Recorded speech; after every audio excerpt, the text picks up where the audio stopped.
Good morning, ladies and gentlemen. Welcome to the 9th edition of Containers India. Containers India is a platform we have created in collaboration with Container Shipping Lines Association 9 years ago, essentially to learn, network, and debate with India's senior port, shipping, and logistics executives. We bring this edition through virtual platform. I warmly welcome eminent speakers, distinguished participants, sponsors, supporters, and partners. Thank you very much for joining us today. I take this opportunity to thank all our sponsors, supporters, and partners for the 9th edition of Containers India. Alcargo Gati KWE as presenting sponsor. We have Container Shipping Lines Association as our strategic partner. We have Drury Maritime as knowledge partner. SAGT, our international terminal partner. Merckx as our logistic partner. Voltio, technology partner. MSC and Concur are our associate sponsors. CMA CGM is the digital partner. Bhatia Shipping, Harappa Port, Soras Informatics are our session sponsors. And Sagarmala, CFSAI, AMTOY, FILA are supporting us in this initiative.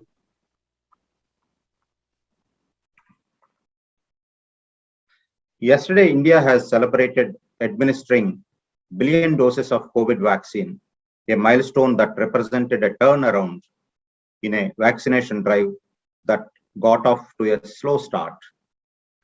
The worst of the pandemic seems to be over, with India reporting about 15,000 new cases daily, down from a record peak of more than 400,000. The chances of third COVID-19 wave appear remote under the present circumstances, with the weekly caseload dropping steadily. Experts say that we can forget about the third wave for the moment. The epidemic has transitioned into the endemic. But we cannot take the current stable situation for granted. We have to be mindful of the fact that the pandemic can take an untoward turn if we are not careful. For this very reason, we have decided to conduct our annual event Containers India as an online event this year as well. Now, let me give you a brief overview before I invite our partner, Captain Deepak Tiwari, and also proceeding on to the presentation on the containers market in India. Now, cargo handled by all government-owned major ports in the first half of this fiscal has nearly reached the level seen before on the onset of COVID-19 pandemic, signaling that the external trade of the nation is slowly limping back to normal. Data show that major ports handled 347 million tons of traffic in April to September 2021 compared to 348.2 million tons recorded during the same period of 2019, a marginal decline of 0.17%. In the first half of 2020, cargo movement was badly hampered by severe restrictions that had been clamped in the wake of the first wave of the pandemic. However, in the current fiscal, traffic was much higher despite a lethal second wave. JNPT, Kandla, Maramko, Ennore, and Paradeep recorded cargo traffic growth rates ranging between 0.55% to 10.93%, while Chennai, Vizag, and Mumbai saw a decline. In fact, Jawaharlal Nehru Port Trust, one of India's premier container ports, handled 27 lakh TEUs during the first half of this financial year against 19,25,294 TEUs, which is almost close to 40% higher than the container traffic over the same period last year. Now, when we talk about GDP, Niti Aayog puts it at 10%, International Monetary puts it at 6%, whereas World Bank puts it at 8%. Whatever the number, the bottom line is that India's recovery could be faster than expected, apart from faster vaccination and better therapeutics, which contained the spread and limited the impact of the pandemic. Successful implementation of the announced wide-ranging structural reforms could increase India's growth potential. So where are the green shoots? Where is the recovery path? Country's exports rose by 40.5% to $15 billion during October 2 weeks, 1st to 15th, on account of healthy performance of engineering and chemicals, according to preliminary data that is coming from Commerce Ministry.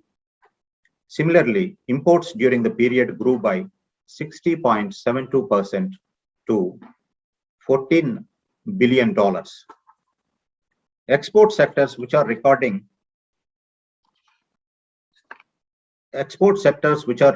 positive growth include coffee, cashew, petroleum products, handloom, engineering, chemicals, man-made yarn, fabrics, gems and jewelry, plastics and marine products. But amid all this economic revival, the container shortage is still prevalent and is haunting the exporters in India as well as the world. With the intervention of shipping companies and the government, the situation has improved, but the problem is still prevalent and is expected to get worse in the next few months.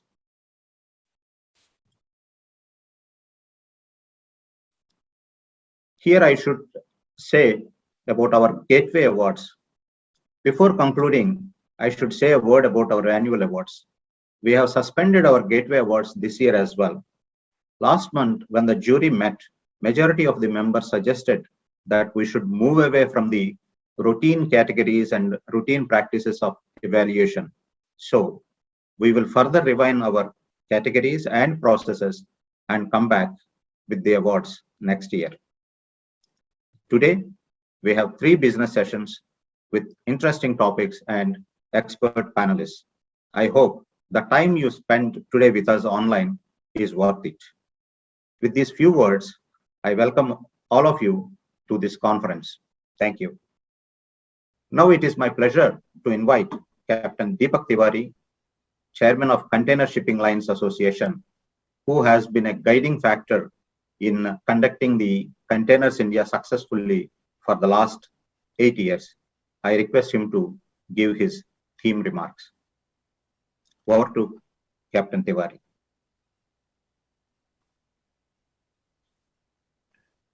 Thank you, Mr. Ramprasad, and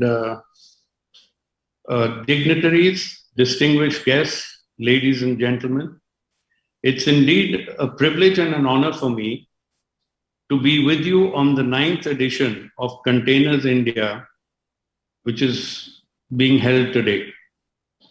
On behalf of the Container Shipping Lines Association and myself personally, I must thank Mr. Ramprasad Garu and his very energetic and capable team at Maritime Gateway for organizing this function virtually.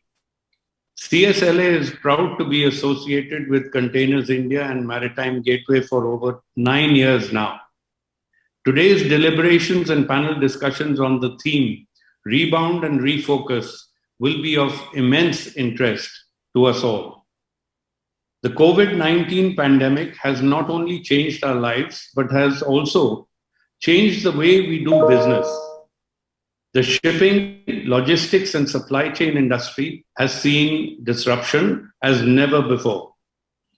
As more of India's and global population get vaccinated against this virus, the more the theme of rebound and refocus gains meaning and importance. Reopening the economy and economic activity in India and globally amidst a sudden increase in demand for goods has firmly put the onus on our entire industry to provide the consumers and customers with solutions to rebuild efficiencies, increase productivity in the supply chain. We thank our government for taking a number of steps during the 2020 period as well as in 2021 to alleviate the difficulties of the EXIM trade. We request the government to continue to facilitate the shipping and logistics industry to perform in a manner which will increase and facilitate the increase of India's exports to meet our Honorable Prime Minister's goal of $400 billion for this financial year. I congratulate Maritime Gateway on this occasion and trust this edition of Containers India 2021 will be a resounding success. Thank you very much. Over to you, Mr. Ram Prasad. Thank you, Captain Tiwari. Friends, we will hear more about container trade and shipping from Captain Tiwari during the panel discussion. Now, as I mentioned, you are aware that for the last 8 years, in association with the Drury Maritime Research and Consulting, we have been producing Indian Container Market Annual Report, which has become an important handbook for our trade. I will be presenting you some key data relating to 2020-21 container market and also how the trade has been impacted and recovering. Immediately after this webinar, this presentation will be made available to all of you as a download from our website.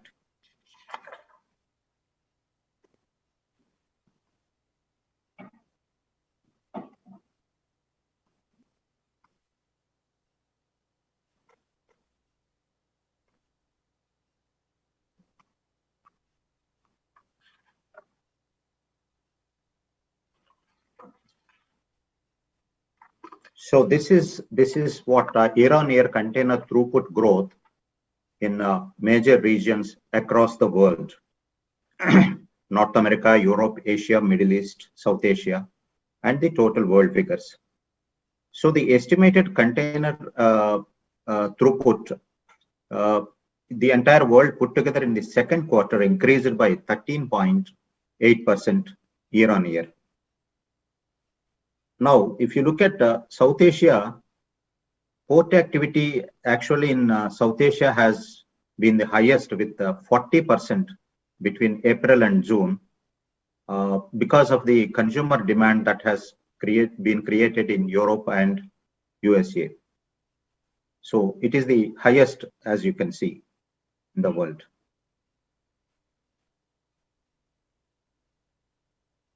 So this slide gives you the development of container traffic in India across the last decade from 2010 to 2020. If you look at the wave throughput vis-a-vis annual growth. In fact, this slide indicates you the container throughput has actually on a decline before the pandemic. If you look at 2016, 17, then 17 a bit, and by 18 also it started declining actually before the pandemic. This we have been talking about for long, the rising share of non-major ports in container throughput. You can see the numbers. The non-major ports share from 1.6 million TEUs to now it has gone to 7.4 million TEUs, almost closing in with the major ports traffic. But when you compare it East Coast versus West Coast, we have been debating that East Coast traffic will improve considerably in the last few years, but the growth has been not as expected. It is growing, but not as expected. So these are the major commodities exported from India: steel products, minerals, reefer food products, stones, chemicals. whereas our import basket is chemicals, food products, steel products again, paper and paper products, polymers. The percentages are given in the bottom text. These are our export and import destination. In both the tables, you can see both in export and export, China continues to be on top with the #1 position. In export destination, Bangladesh has become the second most important country for us. Then, if I talk about some of the countries which have been moving up the index, now you see Nepal, from 25th position, it has gone to 4th rank in our export destination, from 1.0% to 4.6%. Similarly, Saudi Arabia has moved from 12th position to 8th position. Oman, again, from 32 position to 11th position. Maldives, Qatar. So Middle East has become an important region for us in terms of exports. And in imports, again, UAE is come to the 3rd position from 10th. Argentina, interestingly, it is in the top 15 places. Qatar again, and Vietnam from 40th position to imports, it has come to the 19th position. So imports from Vietnam have gone up. These are country-wise the top 5 products, and the numbers below indicate the volume, the share of the export position. These you can go through in detail later. Every commodity, steel, mineral, reefer, we have given in terms of million tons, how much is going exported to that world, what is the share in the total export volume. Similarly, these are the import products, country-wise, the top 5 ranking imports: chemicals, food products, steel products. Now, this is our annual container throughput across all the Indian terminals from the last year numbers. So the total installed capacity, if you could look at on the top right side of corner, from 29 million TUs to, it has moved to 30 million TUs. 1 million TUs had been added during the year. If you look at the total throughput, it is 165,000 TUs is compared to last year. Now, when you look at the terminal rankings, as per the throughput that they handled, Adani International Container Terminal moved from 2nd position to 1st position. I'm giving you some of the top movers and terminals who have declined. Then again, Adani CMA Mundra Terminal 6th position to move to 4th position. Bharat Mumbai Container Terminal 9th position to it moved to 5th position. Chennai Container Terminal 19th position to it moved to 15th position. When you look at the where the throughput slipped, Navasheva India Gateway Terminal 4th to it slipped to 8th position. Jawaharlal Nehru Port Container Terminal 10th position to it moved to 16th position.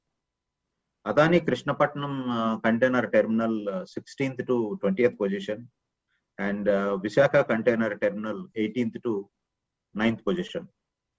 So on the chart, all the green dots with the numbers indicate they have moved up the ranking, and those you see in red with the number, they indicate the downtrend in the volumes.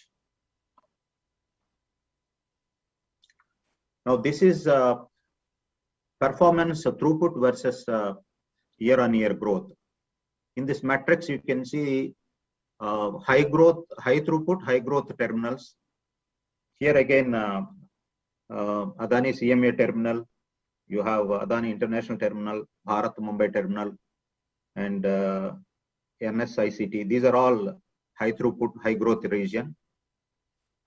Then Kandla Terminal is in the medium throughput, high growth area. Now, the Kakinada and PSA Sikal terminal are low throughput, high growth terminals. Haldia, Adani Krishnapatnam terminals have gone into low throughput, low growth area.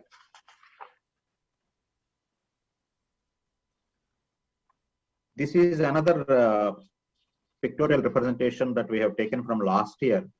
How has COVID impacted, which terminals have seen the major impact, and which terminals have still during COVID time also shown growth. So all the green boxes, green circles have seen high growth, more than 20% growth even during the COVID time. The orange ones have shown, whereas the yellow ones have seen 0 to 20%, and orange ones less than 0%, which means negative growth. So some have shown actually minus 30%, minus 13%, like that. So now we come to the idle ship capacity. So during the first 8 months of 2020, we had a lot of idling happening because of the chaotic situation and lockdown across countries. But subsequently, later part of 2020, due to the growing demand, this idling activity has declined, as you can see from the graph and also the bar chart. So with all the freight rates and charter rates, even ships also came out from idling and then have been deployed across all the major trade routes. This is the freight rate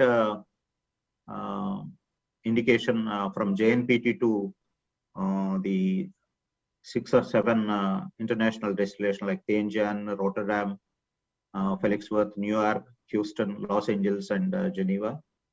Again, import freight rates also to the same destinations. We have taken the how the freight rates have moved up. Of course, there is a lot of debate happened in the last 1 year on the rising costs of container movement due to various reasons. But the bull run seems to be in the first quarter appears to have plateaued because carriers also have intervened and then started not levying further rates. So we have to see whether is this a guaranteed, coming down of freight rates, or whether strong demand and low supply will still be impacting the freight rates. We will discuss this in the panel discussion more on these things. So this is another indication of the how many times the freight rates have risen to the in terms of bar chart it is represented. This is again from JNB to the major sources and destination.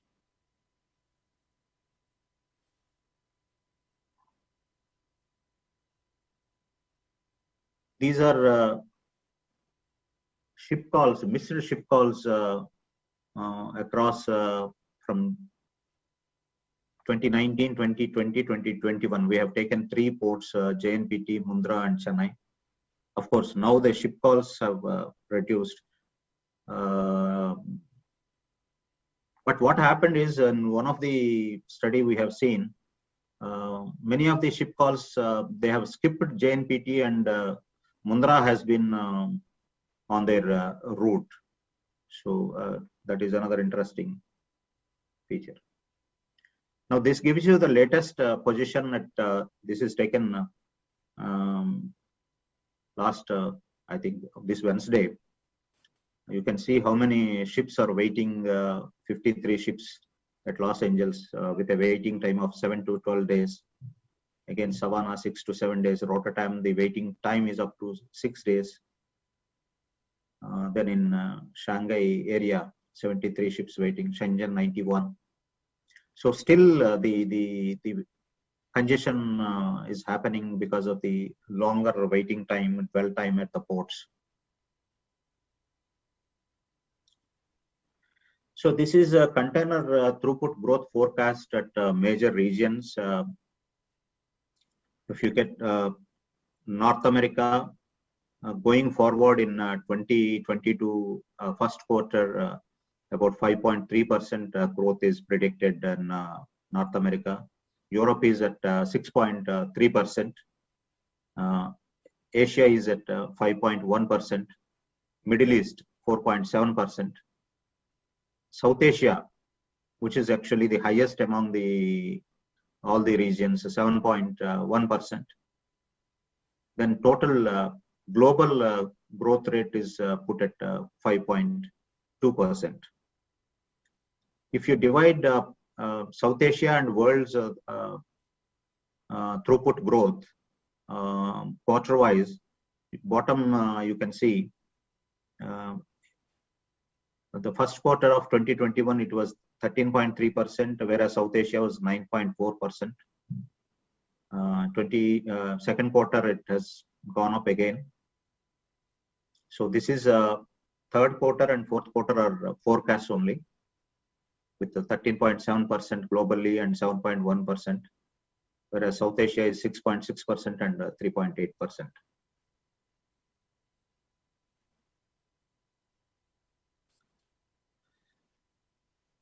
Now on the domestic trade, the coastal shipping is again another interesting phenomenon. Steadily, if you look at the figures, that from 160 million tons to, this is both bulk and containers, we have not divided. It has grown to about 222 million tons. So the share is growing, though slowly, steadily. We feel that still coastal shipping will continue to grow, and it is estimated by 2025 we'll have about 320 million tons moving on the coastal route. Of course, now mostly it is POL and thermal coal. The container volumes have to still pick up on the coastal route. So to conclude, the key insights are South Asia is the volume is surging and the highest among all other regions in the world. Due to the high freight rates and charter rates, many ships came out and idling, and then now major trade routes are having a lot of ship calls. Freight rates are soaring till 3 weeks with a slowdown. Now it is plateaued. We have to watch this for the next few months. As I mentioned, private ports are overtaking major ports in terms of cargo handling. Slot availability was not ensured by shipping lines due to supply chain disruptions, even after paying a premium, and carriers are avoiding long-term contracts till very recently. On the CFS side, DPD grew from 7% when it's 2016. Now it is almost 60% in JNPT. At other ports, it is almost 50%. This happened in a span of 5 years. So this is a paradigm shift that happened handling of inland containers in India. At the same time, it has impacted the CFS business and forced them to re-engineer their business strategy or volume. And another interesting phenomenon is this Honorable Prime Minister's initiative of this Gati Shakti, which has a lot of thrust on our segment, the logistics segment, with industrial corridors and multimodal parks, manufacturing clusters coming up with a huge investment. So if this is realized, then a lot of cargo growth will happen in India. China still remains to be our biggest trading partner. as on October 2021, India's trade with China is set to cross the 100 billion mark for the first time in 2021. So despite that, whenever there is geopolitical issues that we see goods are not imported from China, we focus more on make in India and all that, but still we have a huge trade happening with China. Last point, but very important, which we will take up in the panel discussion. There is a competitive battle having multiple different fronts involving carriers going digital, carriers going deeper into logistics, logistics providers going digital, digital solution providers ramping up on physical capabilities, diversified cargo owners entering logistics. So all this is putting up logistics as a very highly competitive, very hot sector in the years to come. We have to see how the changing landscape will impact the way that we do businesses. So this is what I have from the Containers India market report. I thank my colleagues Shailesh Garg, who is the MD of Drury India, and Subrata, who helped us a lot in putting a lot of this global data together. And my colleague at Maritime Gateway, Rakesh Oroganti, has put all the Indian container terminals data. So I thank all of them. Thank you very much. So as I mentioned, this will be circulated. You can reach out to my office if you want a copy of it, or you can download it from the website. So with this, I will now move on to the discussion part of it, the first panel discussion of today. We have already the panelists with us, but a lot of the participants might be knowing the stalwarts that we have today, but still I will just read out and introduce them. Captain Deepak Tiwari, Chairman of CSLA, and is also the CEO of MSC India with us. You know that this is a global leader in shipping and a company that provides itself on offering global service with local knowledge.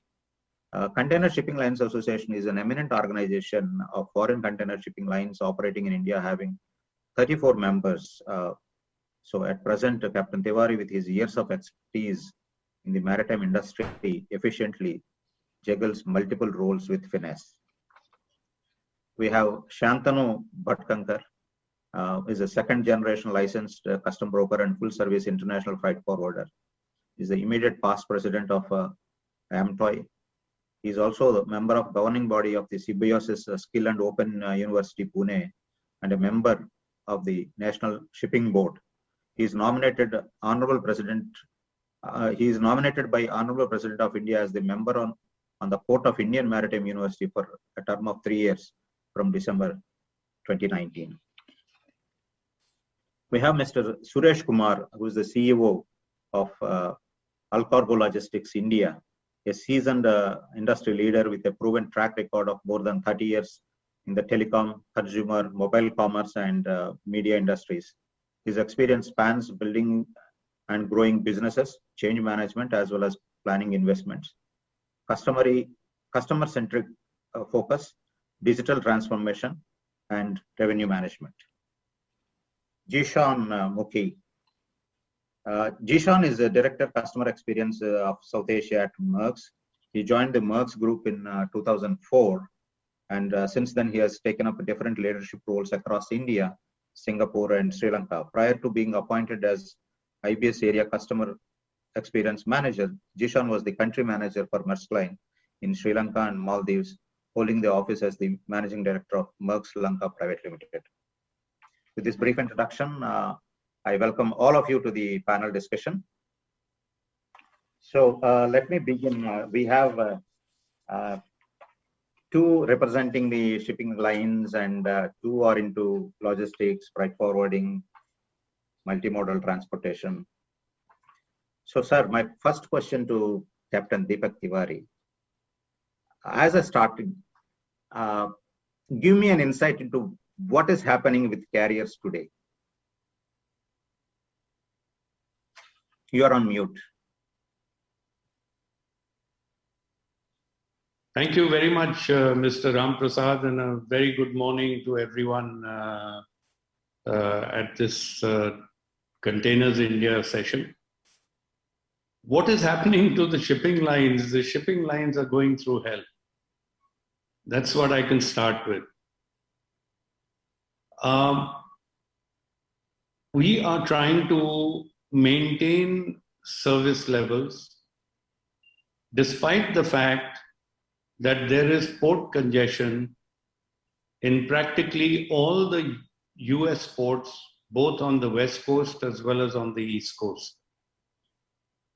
There is congestion in the European ports, and there is congestion in other ports in Southeast Asia, as well as Australia. So, what does congestion mean? It means that the ports cannot take in more cargo, they cannot berth ships, and the hinterland connectivity and supply chain is disrupted because there is too much cargo or excessive cargo that was not planned for. And due to this, there is congestion and at various bottlenecks. It starts with the port, goes on to trucking, goes on to the rail, warehouses are full, and so on. Today, we have landed ourselves in a situation where more than 300 ships globally are actually waiting for berths today. In the slide shown by Mr. Ram Prasad, they had taken just a few of the ports. But if you actually look at it globally, container ships, over 300 container ships are today waiting for berth. This could be anything from 3 to 4 days up to 12 days pre-berthing delay. What does this mean? It means for a shipping line which has, say, 7 ships on a particular route to give a weekly service, like say the India-Europe will have 7 ships, max 8 ships. If they get 3 to 4 days or even 5 days berthing delay at 2-3 ports in Europe, what happens is that the requirement of ships, there is a bunching of ships, the requirement of ships increases to maintain that weekly frequency. And this is what the shipping lines have been battling against. One is to try and maintain the weekly service. One is to lose money with ships waiting for a berth at various ports. There was a very interesting study done by international consultants, shipping consultants who know about shipping. And I'll give you some very glaring figures. In April, 8% of shipping capacity was stuck at ports or waiting for a berth. 8% of the total shipping capacity. In August 2021, this rose to 12.5% of shipping capacity, which translates to about 3.2 million TEUs waiting to be berthed and discharge those containers and reload containers from the various ports. So if you actually translate it into layman's terms, 3.2 million TEUs capacity is equivalent to the 3rd or the 4th largest shipping company actually laying up their fleet. It also means that there is going to be a severe shortage of space on the consequent ships or in that service. It also means that there will be a severe shortage of containers because you need more containers if more containers are sitting idle, with cargo or without cargo. But without cargo is very few. But with cargo, if containers are stuck and sitting idle, it means that you require more containers to carry out the same service on a weekly basis. So this is one of the biggest challenges that shipping lines are trying to work on at this point of time.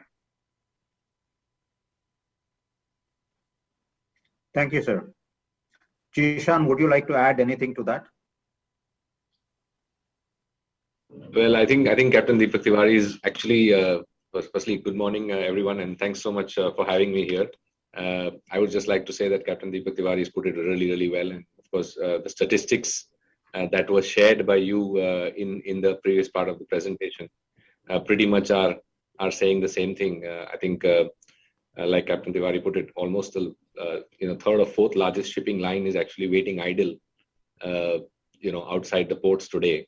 And that is really, really what is the challenge. It has become extremely difficult to operate in this scenario for all shipping lines and including our staff and our teams.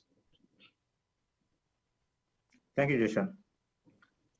I'll come back to Captain. Now, my question is to both Shantanu and Suresh.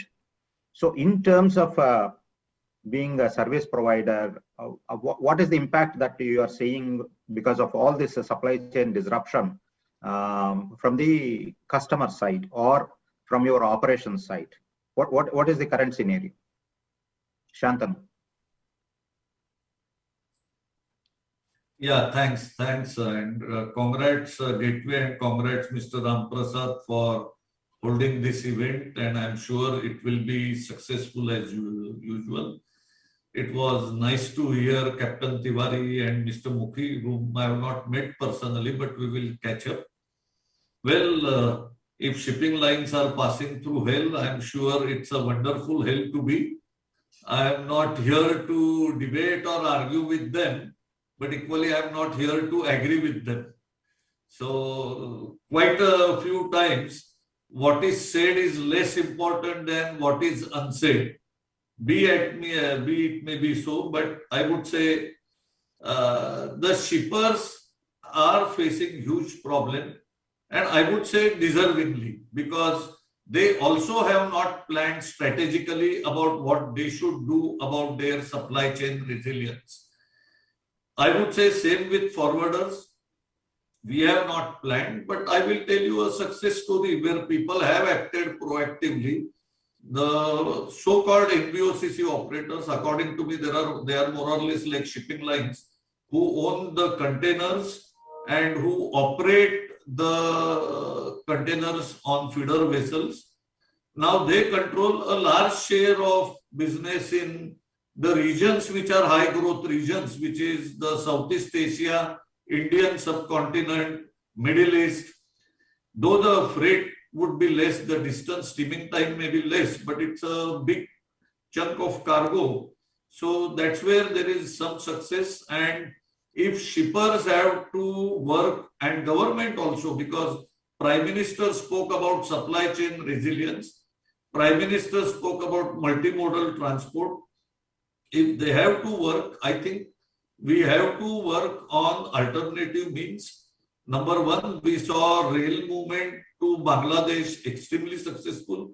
It was container movement and it was normal wagon movement also, of course, designed for some automobiles. That has been successful.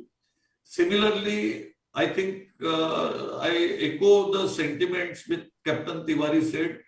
There is a big need of container ownership in India. There is a big need of investment in container ships in India. And like energy sector, the oil in particular, have been given a strategic status. Even our exports need to be given a strategic status. India wants to be a 5 trillion economy. And if we want to be a 5 trillion economy, it can't be possible without physical exports. We are relying heavily on export of services. It will be inadequate, and without robust logistics infrastructure, we won't do that. And the last point I would like to make here is the new infrastructure development we are doing is so-called multimodal. It is not multimodal. It is aggregation of segmented transport assembled together, presented as one and called multimodal. It is not seamless multimodal. There is a very strong case, not just in India, but all over the world to have a seamless multimodal infrastructure, which will decongest the cargo all over the world, including the places Captain referred or your report referred. I think their infrastructure is not really multimodal except in some cases of Europe. With this, I think I gave some opening remarks to you. Thank you. Back to you. Thank you, Shantanu. Now I request Suresh to give his comments. Hello, good morning to all of you. And thank you, Ravi, and thank you, Maritime Gateway, for hosting this virtual conference. Hopefully, things should get better and we get back to normal life of having a physical in-person conference soon. Having said that, thank you for inviting us, inviting All Cargo, inviting me to be part of this panel. And I was listening with a lot of interest to your presentation in which you had painted the global picture. Captain Tiwari, thank you for your insights. Zishan, you kind of added to some of the points which Captain Tiwari said. And Shantanu, for being upfront and frank and telling the other side of the story. I think it takes all sides of the story to make a whole picture. And I think you rightly touched upon some of the understated facts which are there. What I would like to kind of submit as opening remarks are a few things. One is, having gotten into this kind of a position, what is it that we are learning from this so that we don't get into a similar situation in future if possible? There are unforeseen, unpredictable things, pandemic induced or pandemic triggered, which has got us all here. In spite of that, there are things in our control which we could have done, other things that we could have done differently, and if so, what they are. This is what I would like to kind of draw attention to. Shantanu, you talked about supply chain resilience, the need to have a multimodal view rather than getting too involved in one particular segment. How quickly can we do that? Some of the measures which have already been talked about, initiated, I think are all in the right direction. If we were to go back to how this entire situation unfolded, there's enough written about the situation that we are in, and it's sometimes referred to as the perfect storm for the shipping industry in which we all find ourselves. In this perfect storm, there are things which are trends which are getting accentuated, which are getting accelerated. So pre-pandemic, there were a set of trends which were clearly visible for the maritime industry, for the shipping container industry. During the pandemic, I think we have picked up learning lessons about the whole context, and now we are trying to kind of see how we can fashion the future. I just want to touch upon four of them and leave that as my opening remarks for us to take forward. One is about the infrastructure which is there, and when we talk about infrastructure, one is obviously the containers, the ports. And then when we talk about the utilization of ports and the kind of markets and the clusters of markets which are being created, I think there is a definite move in this direction. And I mean, I'm sure we are going to talk about how various strategies are being looked at. China plus one strategy. How are we looking at larger ports? How are we looking at larger ships to come in? How are we looking at faster evacuation? All those things, I think, the pandemic and the current situation that we are in is really nudging us to think a little more differently.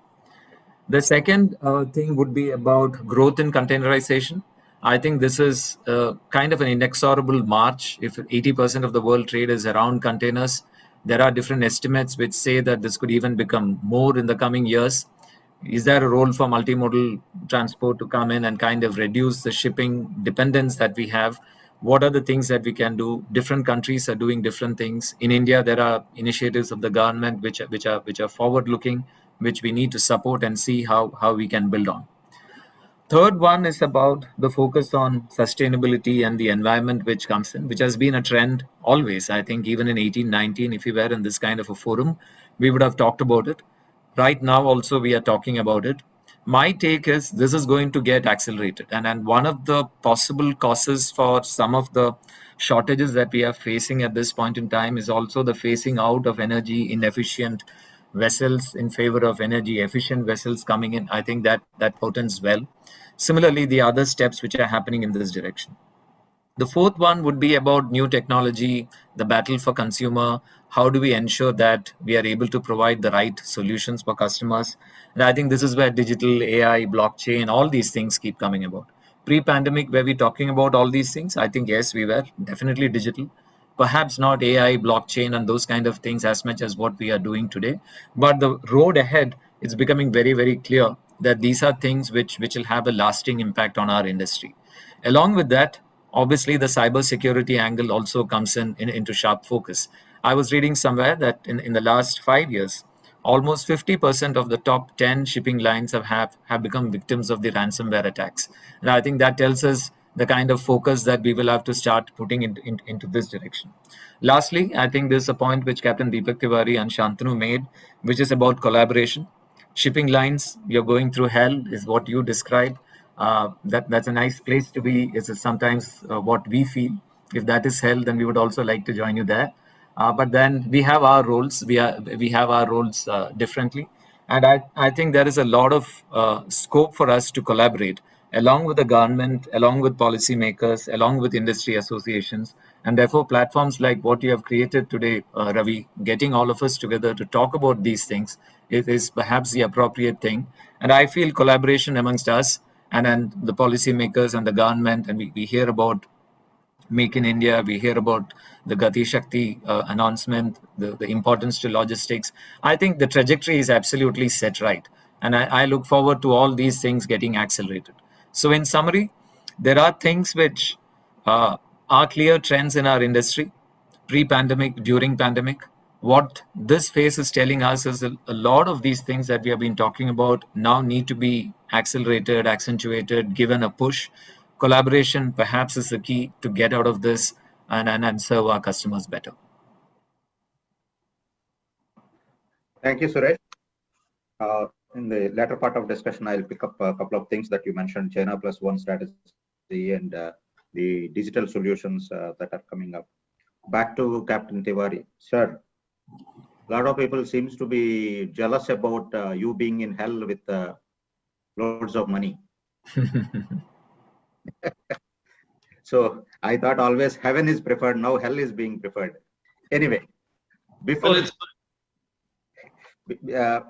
I have questions started coming from the participants. In fact, I encourage most of them to post their questions in the chat box, because rather than me asking questions, your questions would make it more relevant. With that, sir, before moving on to a detailed discussion, now you have explained the scenario. So how do you get out of it? Is there a strategy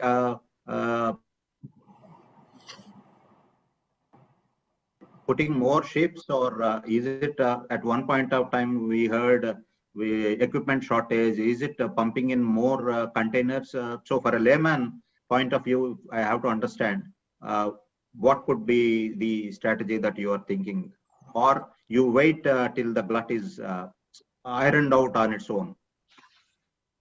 Mr. Ramprasad, this is a good question, and I would like to answer it in a very forthright manner. Nobody in the supply chain, the entire shipping and logistics industry, can put their head in the sand and behave like an ostrich. We can't do this, and we are not expected to do that because we are looked at as solution providers rather than just a transport chain or a supply chain. So, coming back, strategies, number one, the need for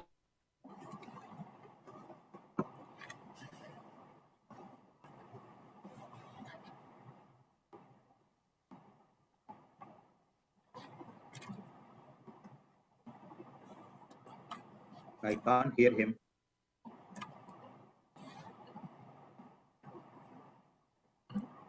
I think there seems to be a poor audio connection here. Yeah. He's stuck, I think.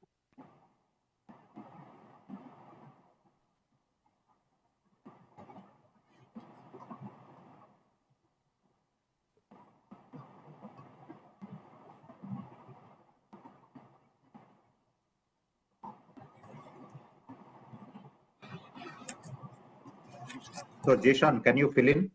Yeah, let me give it a try. So I think what Captain Tiwari was also trying to say was that, and like us as shipping lines, our shipping providers are an important stakeholder in the entire transport chain. And, of course, we have to find solutions, and we have been finding solutions. Captain Tiwari, I think, is now back on. Maybe Captain Tiwari, you can continue from there. Thank you. I was trying to fit in, but then now you're back. So Yeah. Please continue. I do apologize. I'm sorry. What has happened is that the number of shipyards have gone from 514 to 278. Okay. Mm-hmm.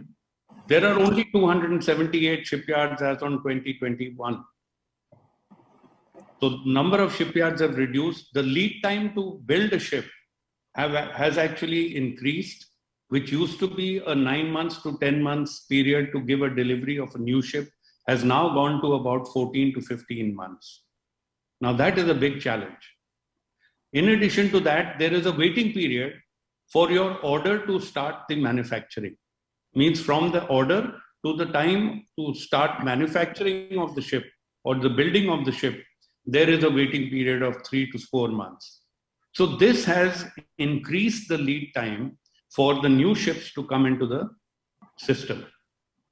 Similarly, over 4 million new container orders have been placed, means for the boxes. That too, the lead time has gone from 4 months to over 10 months. So effectively, the lead time for the new ships and the lead time for the boxes has gone up. We expect the boxes have already started coming in. The new boxes have already started coming in. So shipping lines have already started using them and putting them into service and inducting them into services. The new buildings will start coming into service from the first quarter. You'll see a large chunk of new buildings coming in during the first quarter of 2022, and through the year 2022-23, you'll find that new buildings will continue to come. So this is one of the solutions that shipping lines are looking at. The others are very immediate term solutions, or should I say very knee-jerk solutions.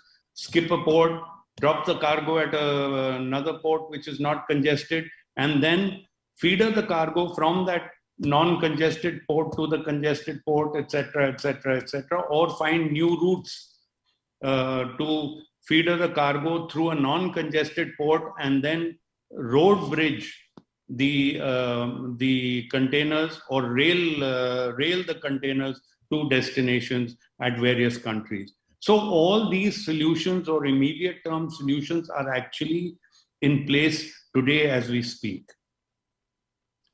So, thank you, sir. Oh, sorry, please. Yeah. So in addition to that, shipping line, India has been very fortunate. Our ports are not very congested. You see, I mean, we have not seen the kind of congestion that you see in outside in Europe and in the US.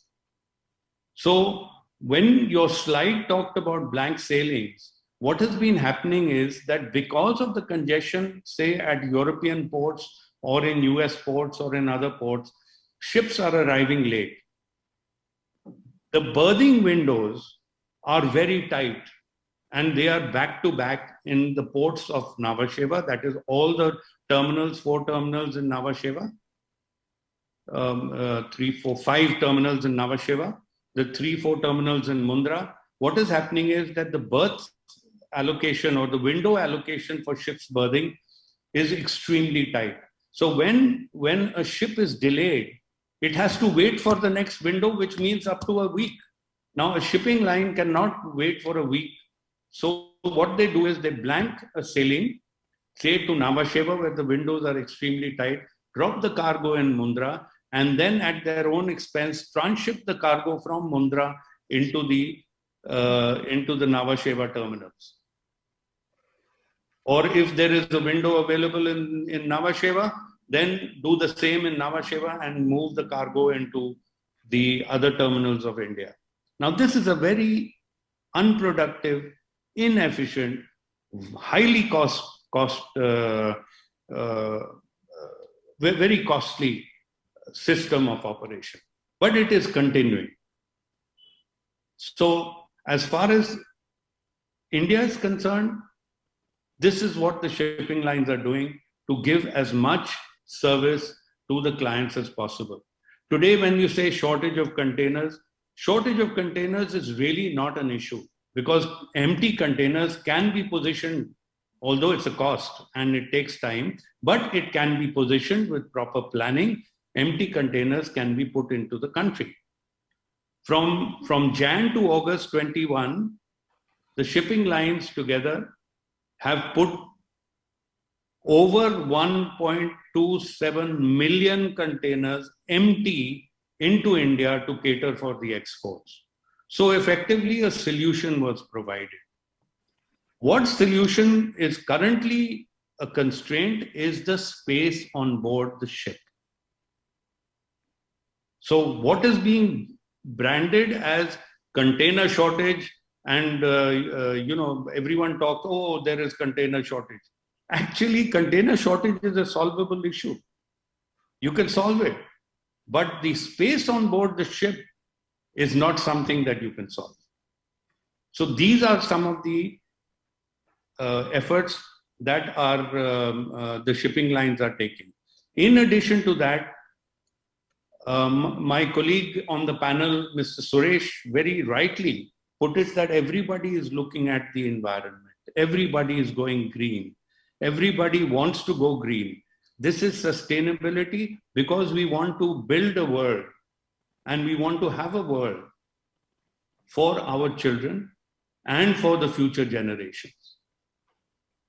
So in that aspect, shipping has been considered as emitting greenhouse gases. Ships have been measured for how much of greenhouse gases they emit into the air. And what has happened is that globally, the greenhouse gas emissions are to be reduced to 0 by 2050. This is the mandate. IMO has set a goal to reduce the emissions by 50% from the level of 2008 to 2040. So that is the diktat by the IMO. Now, industry, like the 9 large multinationals, like the Walmarts and the Levers and the IKEAs of this world and the Tetra Pak, the Tetra Lavels, etc. You see, they have decided that they will not use inefficient ships after they want zero emission effective from 2040. So these strictures on the shipping industry to correct it, to make it sustainable for the future, to make our planet clean, is going to cost an estimate of $4.8 trillion US. Okay? Now, what does that mean? It means that this money is likely to be spent over the next few decades to ensure that shipping goes green. And you touched upon, being in a happy place. I do not know whether it's going to be a happy place for the clients, because somebody will have to pay the bill to keep our planet clean. It will be shared between the shipping lines who are doing the emission and the clients who are using the services of this supply chain. Over to you. Thank you, sir, for a very elaborate explanation on the current scenario and how things are going to be handled, what shipping lines have done so far. Coming to Jishan, even Marx also did some of these things, what Captain Tiwari mentioned, repositioning some 200,000 odd containers and bringing in now inflating about 600,000 new containers into the market. So what else is being done to ease the burden on your customers or facilitating the container?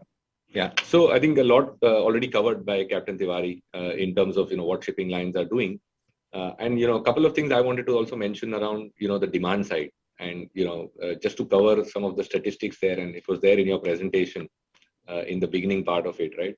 So the most important thing that we are doing is basically we are having regular conversations with our customers, and as we see, most of our customers have actually never seen this kind of a situation in their lives, this kind of a demand hike. So if you see 2018 was pretty much a 1 to 2%, 2018, 2019 was pretty much a 1 to 2% growth rate in their business. And a lot of the focus was around reducing cost, diversifying, etc. And then the pandemic, the Q2, for example, head haul demand has gone down by 12%.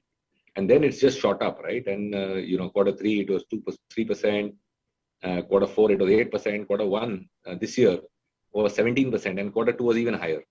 So what we're trying to do is basically have these conversations on a regular basis with our customers and working with them to try to find solutions.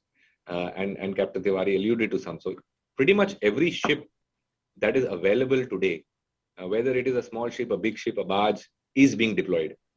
And amongst the shipping lines, you would have also seen the rates at which some of these tonnage is getting chartered is record highs. But despite that, everything that is available to be deployed is being deployed. And then, finding solutions, whether it is around storage at origin, storage at destination, finding alternate ports, using rail where it's possible instead of a road. These are a lot of the small things that we're doing. But like as Captain Tiwari rightfully put it, I think the big solution is obviously to get the supply in line with the demand, bringing the ships back which were not being ordered over the past few years because of the decline in demand, and then obviously getting the containers that are needed, which of course a lot of shipping lines have ordered. As rightfully said by Captain Tiwari, there is a lead time to these things, and we will start seeing a lot more capacity coming in 22, 23. To be honest, it is also a bit of a gamble for us because we also are as much in the dark as shipping lines as to how the future demand will pan out. We also hear a lot of talk about near sourcing or regional growth. And these are big factors that might actually negatively impact shipping lines in the future, the more near sourcing that happens. However, at the moment, the need of the hour is to get the capacity. And that's pretty much what shipping lines are doing. Thank you, Jishan. My next question is to Shantanu and Suresh. Shantanuji, we have been hearing this near sourcing for quite some time. And also since last couple of years, this China plus one strategy. So a lot of enterprises or countries will look at, they will not get away from China, but in addition to China, they will have another sourcing destination, which could be India. So what is your perception of things on the ground? How realistic are these things going to happen in the near future? Well, people like to use jargon when they really don't have true answers.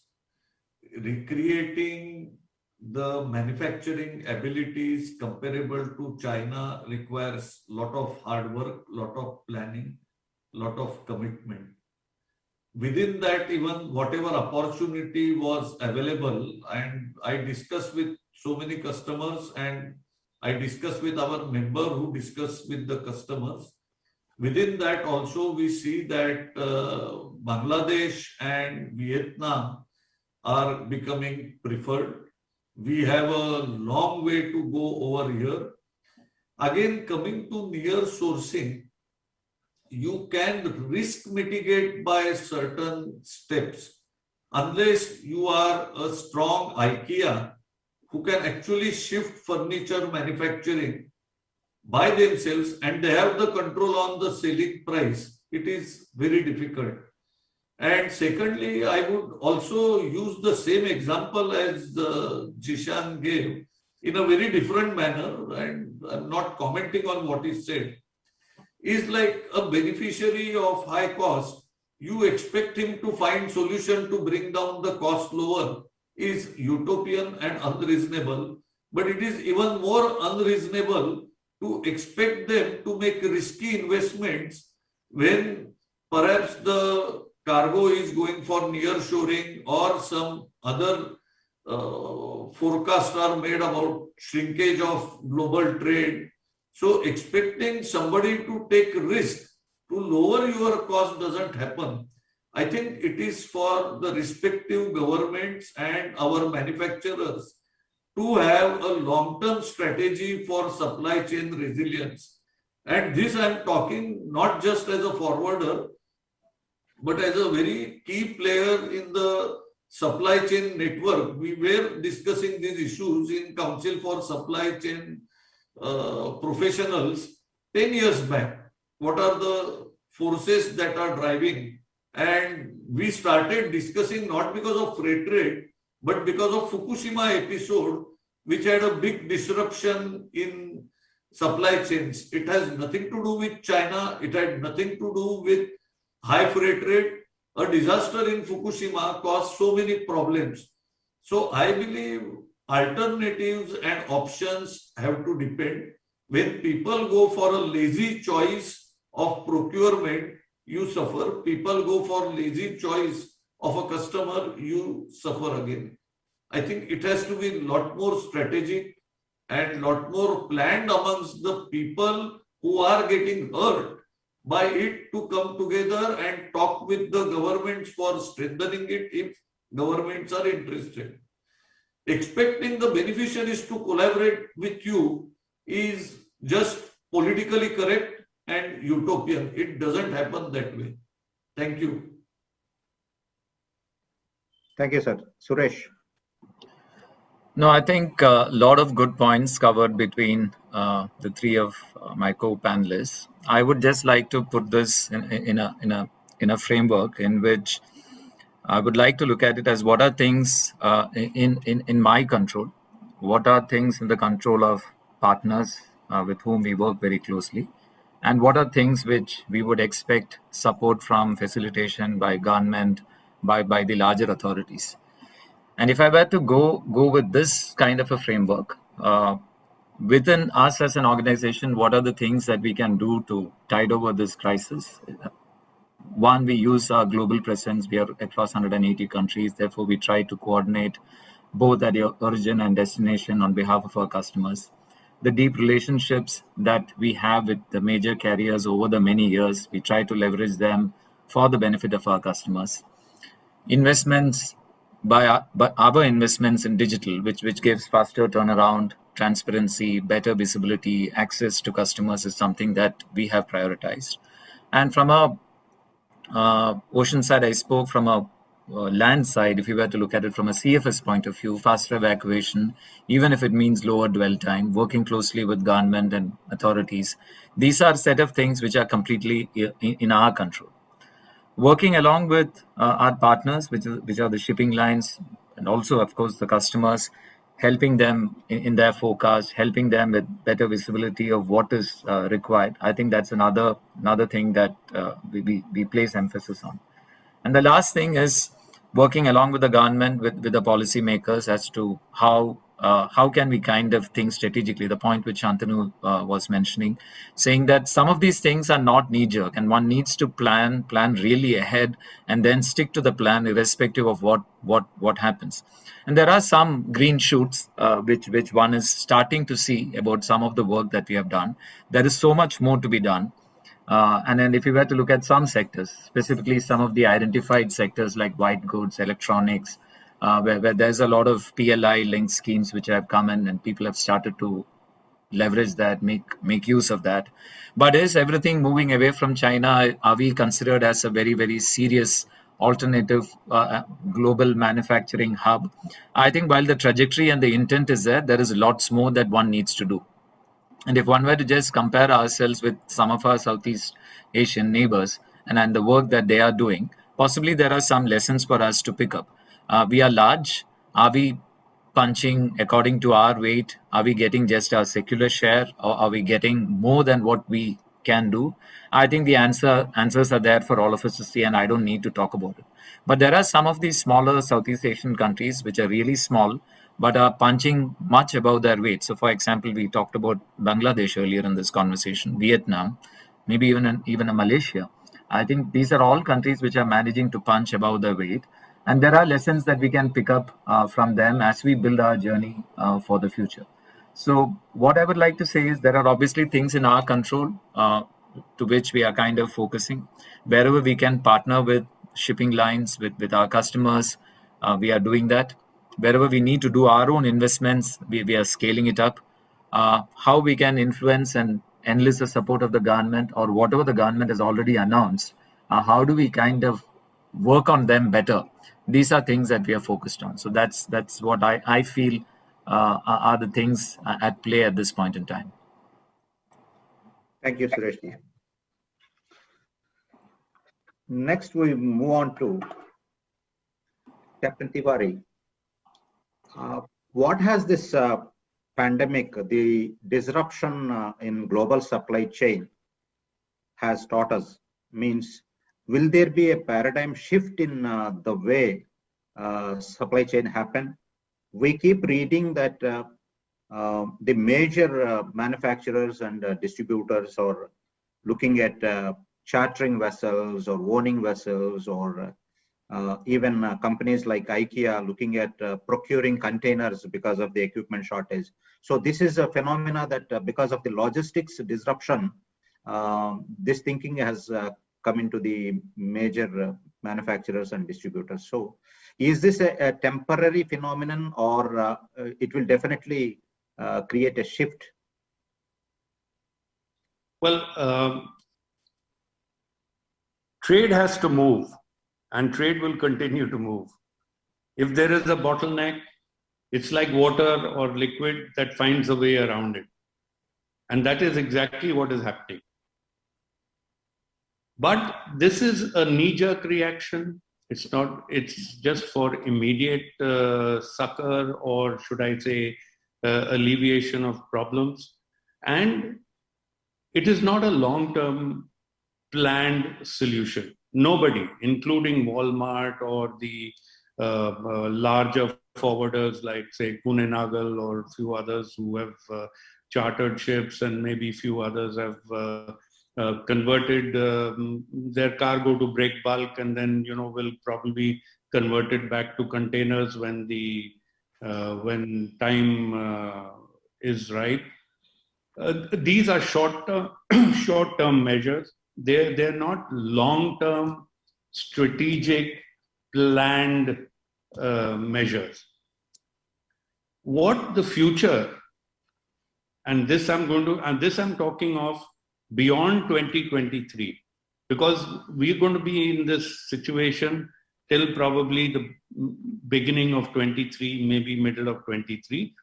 And then after that, global trade will come back to normal. Means the spike that you have seen in global trade, which is more than doubled than its previous growth of, say, 2% to 3% year on year, right? Which has now gone to nearly 7% year on year.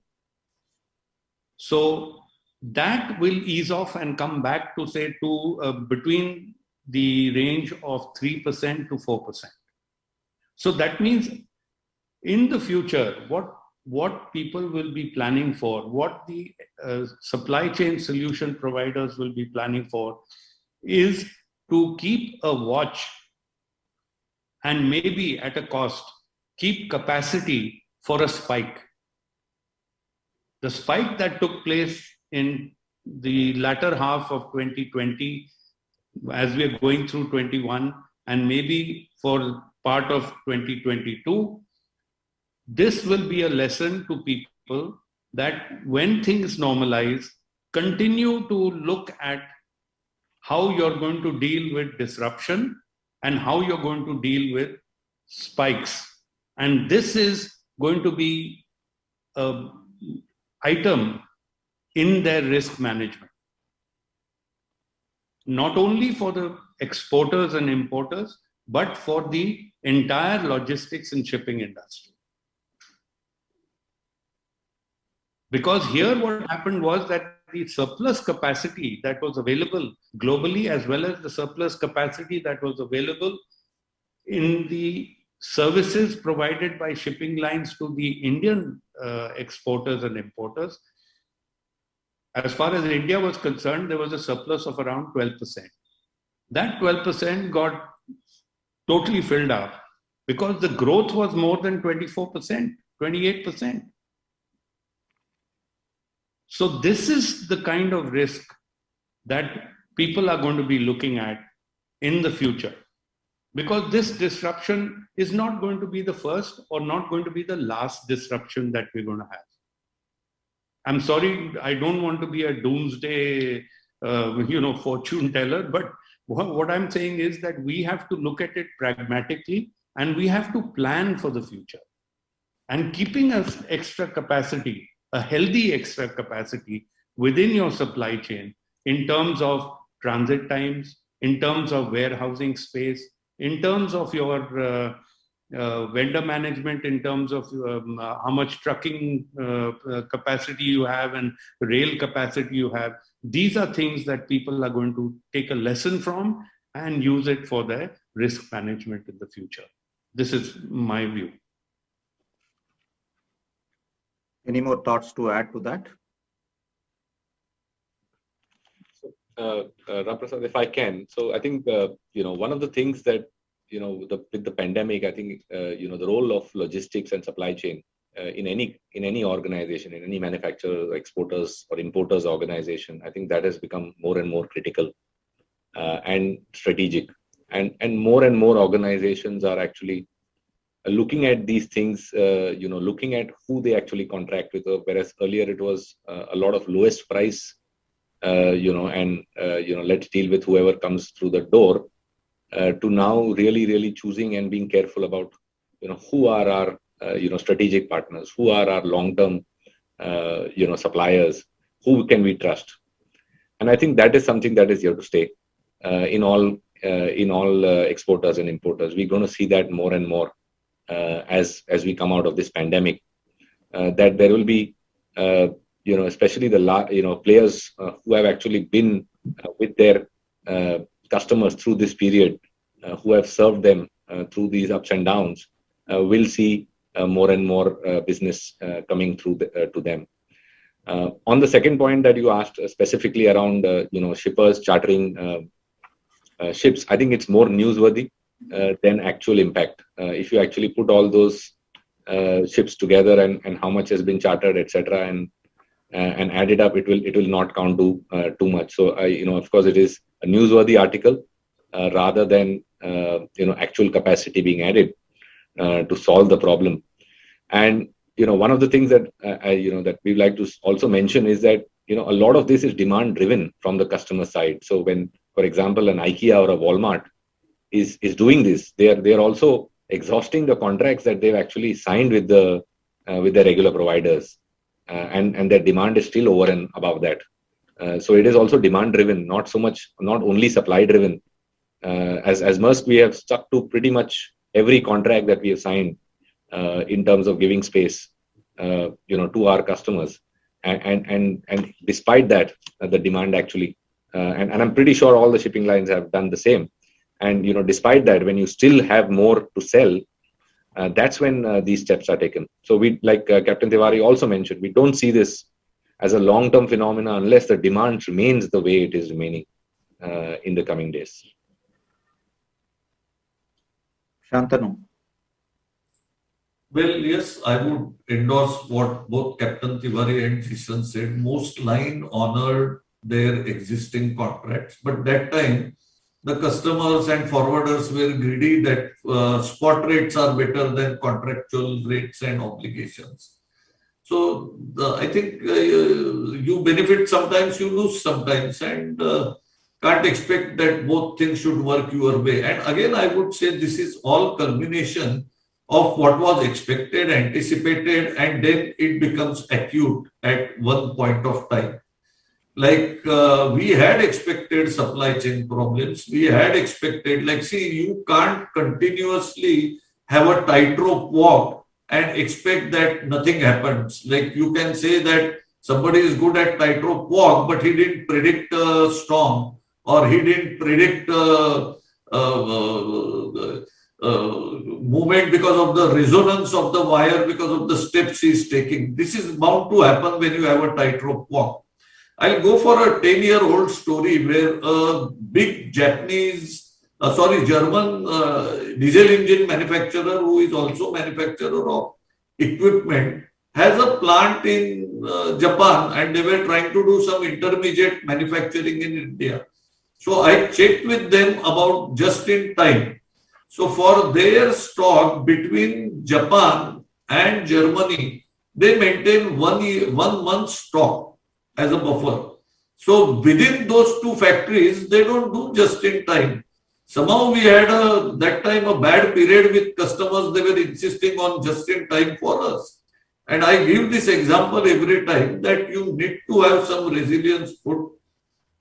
You need a buffer, you need a plan B, and no matter you have to pay cost for it. It is like an insurance policy. You can't say that I have wasted my premium by taking insurance. You have to have a plan B, a buffer, and invest in risk mitigation, just as you invest in security and all such mitigation issues. So I believe people will get wiser and look for better options and risk mitigation in future. I think that's where probably collaboration amongst all stakeholders will work. A collaboration where will not work, where one beneficiary has to cut in its profits and yields and other has to gain from it. It won't work. Thank you. Thank you, sir. Suresh ji.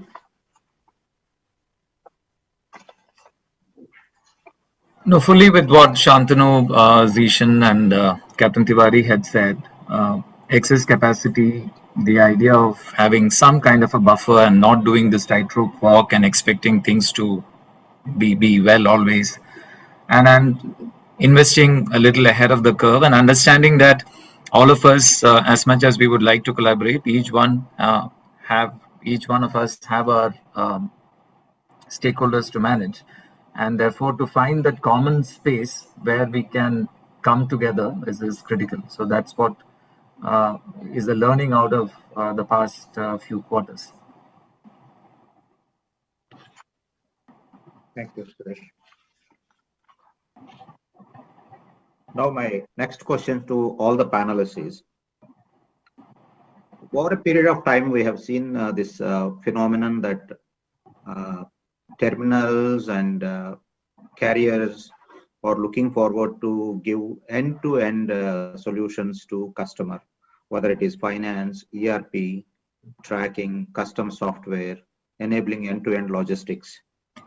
And in fact, shipping lines are looking at to get away with freight forwarding also. I mean, the logic seems to be dealing with the at least large customers. So I want to understand both from the carriers and the freight forwarding community, what is the scenario? Where is this heading to? There is nothing wrong with the business strategy. We are trying to understand what will be the futuristic scenario. Starting from Tiwari, sir. I think, Mr. Ramprasad, this question should start from probably Suresh and Shantanu. Shantanu, in fact, should be the one who should lead this question. Okay. And I will be the last to speak on this one. Agreed. Shantanu. If you permit. Thank you. Yes, sir. Sure. Captain knows that I like to take unpopular positions and I like to take uncomfortable questions. So thanks, Captain. Well, there has been a lot of discussion all over the world in our industry to fight, to go to regulators, do something. And I have been always saying the only solution that anybody has for disintermediation and your role getting lost is for you to get more relevant and you to get stronger. Nobody is here, not even government is here to protect your livelihood, to protect your role. If our competitors can take over, there is a convergence in logistics and people will take over your role, and this we should take very professionally and not be emotional about it. But I will also tell you the earliest article I have read about disintermediation and demise of freight forwarder and logistics stakeholders, though these terms are not used, was 150 years back. Europe had published, and over the period we have seen not only the role of the freight forwarder, custom broker, logistics service providers have increased, they have increased significantly to a level that was never imagined. So I believe it is up to all of us to become more relevant to the customer, be innovative, be ahead of the curve, and fend our turf. Expecting somebody else to come and protect you. Even governments don't protect you. Even they say Mother Nature is a big, and even the God doesn't. There is a good Sanskrit subhashit. Even the God doesn't protect the weak. I think the scapegoat is always of a goat, not of a lion. So I believe it's our choice that we have to become lions and we have to become stronger. We have to collaborate amongst ourselves first, if at all we can, and then with other stakeholders and take a strong position. And I'm sure lines will like to venture into our area. The ports and terminals are wanting to do that. One of the areas where most of us are considering to exit, we see global players, the couriers, not just shipping lines, couriers are doing it even stronger than shipping lines. They are wanting to be custom broker when we find it to be an unviable activity. But yes, it's a door opener. So I'm happy people doing it. People learn their lessons over time, and the competent people will survive and grow. The weak and those who don't want to change will perish. So I am perfectly happy. It has happened in the past. It has happened in distant past, and it will happen in future. Thank you. But I would like you to clarify on what do you mean by remaining competitive when somebody is offering an end-to-end services? Well, I gave you an example. A lot of forwarders who were originally freight brokers or different background actually. Why should I give one background? Bought their own containers, did contracts with the feeder carriers, and they enriched during this period and deservingly enriched. So they found one solution. People are finding digital solutions, but let me warn everybody. When everybody comes out with a digital solution, it gets commoditized. It gets undifferentiated. And it's like web-based track and trace, what people used to saw. It's a very undifferentiated, low-end service now, for which nobody will consider it as a differentiation, let alone be willing to pay for it. I believe the next revolution in collaboration with the customer will come in ability of planning what customer is expected to do. And this I'm talking about with respect to the personal interactions I had with the Indians and foreign companies who are very strong in logistics. They are very bold in admitting that if at all there is one area we want freight forwarder, custom brokers, lines, anyone to collaborate, is to work with us in planning. And actually supply chain starts with demand planning. So anybody who plays a significant role, I think, will steal the show. And that's where I would say we need to be relevant to a customer and operate in that manner and not really look for tomorrow's profit, next quarter profit like a daily wage worker. It has a lot to do with study, lot to do with innovation and strategic thinking. And I'm very certain competitive forces will prevail. Even in chronism, there is competition. So we see a lot of chronism all over the world of different kind, and even big tech. There also there is a competition. So yes, there will be a stage where stronger player will try to take everything, because today no longer players are looking the dominant market position. Today the approach of strong players is, this is my market and the entire thing is mine. This is the I think the philosophy of strong players. Thank you. Thank you, Shantanu. Who's next? I could go next, and before Yeah. Zishan and Captain Tiwari picks it up. I think excellent points from Shantanu with regard to the march of technology, convergence, and then how there are certain things which one cannot fight against or try to swim against the tide. And there are enough examples in history, enough examples across sectors. I just want to kind of take one example which is often quoted about Kodak. If Kodak did not kind of reinvent itself and was cribbing or crying when Nokia came in, and then Nokia's cheese was moved by Google and Apple coming in, this is march of technology, and one can't kind of blame the external forces. Rather, look internally and see what did we miss doing, and why did we not read the market the way in which somebody else had read. And I think the same applies to our industry also. And in terms of, there will be convergence, there will be shipping lines who would want to get into other areas. There will be digital players who will want to get into brick and mortar side of the business.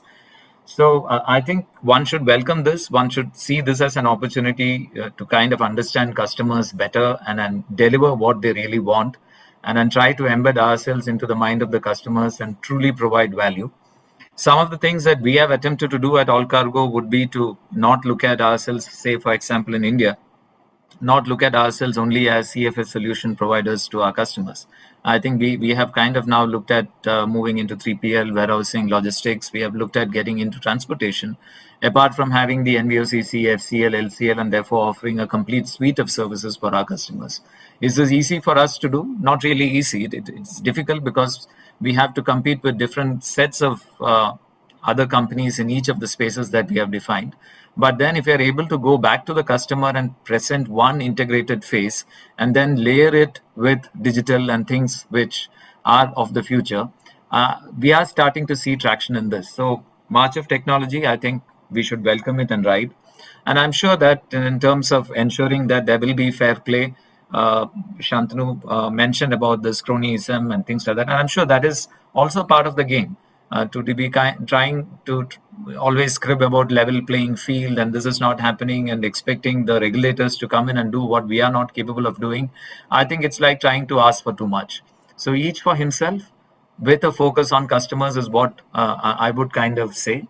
In that there is space for people who are innovative, who can reinvent and then kind of continue to remain relevant. So that's what I would like to kind of say to this topic. It is something that is going to be talked about. I'm sure that in future conferences, we are going to look at organizations which have managed to kind of bridge these kind of things and remain successful. And there will be other stories too. So looking forward to that. Thank you, Suresh. Jishan? Yeah. So I think really good points covered by Mr. Shantanu, also Mr. Suresh. I think, really very, very relevant, in terms of, where the tide is going and going with the tide and working with it. I think from my perspective, I think firstly, competition is always good, and it always brings out the best, solution for the customer. And we've seen this in many, many industries, where there have been inefficiencies or where there are challenges. Then yes, there are people both from within the industry and also from outside the industry who've come in and tried to solve it. And in most cases, it has actually led to a better outcome for the customers, for the end customer. In shipping and logistics in this space, then of course there are many, many problems, and we've discussed so many of them in the first half of this this webinar, and that's pretty much what everyone is trying to solve. I think the most important thing and will be the focus on customers and working with them to find solutions. And of course, solutions will be in different shapes and forms, because of course not every supply chain is the same, not every customer's needs are the same, and not everyone can meet each and every need of every customer. So I think it will. I think it's a very welcome situation, because of course there are more. There's technology. There's external industry experiences out coming in and trying to solve the problems that are existing in today's supply chains. And the end outcome of this will definitely be much better customer experience, much better supply chain resilience for customers. Captain. Thank you. And Shantanu, Suresh, Zishan, I think you've really hit the nail on the head with the points that you have made. They're very, very valid. And as far as I'm concerned, I welcome competition. Not only does it keep me lean and mean, it keeps the customer lean and mean, and it keeps the industry lean and mean. By that, whether it is technological advancement, whether it is digitalization in any form or the other, to simplify process, transparency, right? And main thing is, who is going to be your client? We have seen in the shipping industry, I'll give you examples of the shipping industry. There were a number of articles written during the course of time between 2008 and 2019, which said that there is going to be amalgamation. Yes, there was amalgamation. The shipping lines are going to go bankrupt. Probably one or two went bankrupt. Did the smaller shipping lines go bankrupt? No. It was the big guys, the big fellows in the top 10 who went bankrupt. So, I mean, the issue is, will the large eat the small in this world? It may be in the animal kingdom, where there is a food chain. But in our context, that does not apply. The small will continue to remain relevant because they are working with niche markets, they are working with niche customers. The medium size will continue to be in the market. The large will continue to be in the market. So each one will have their own customer base and will continue to survive. The question is, it is going to mean that everybody in this entire gamut, when more competition comes in, will move to be leaner, quicker, more efficient, more productive, more price sensitive. So with that, I'd like to just close my comments here. Thank you, Captain. Now, taking this conversation forward, we spoke about digital technology, digital transformation. Shantanu mentioned about digital platforms being too many crowded places. It doesn't serve the purpose. So for a customer, both from the carrier side and from the freight forwarding or a logistic service provider side, for customer, what is the digital experience that is being offered and what is that customer can expect in future?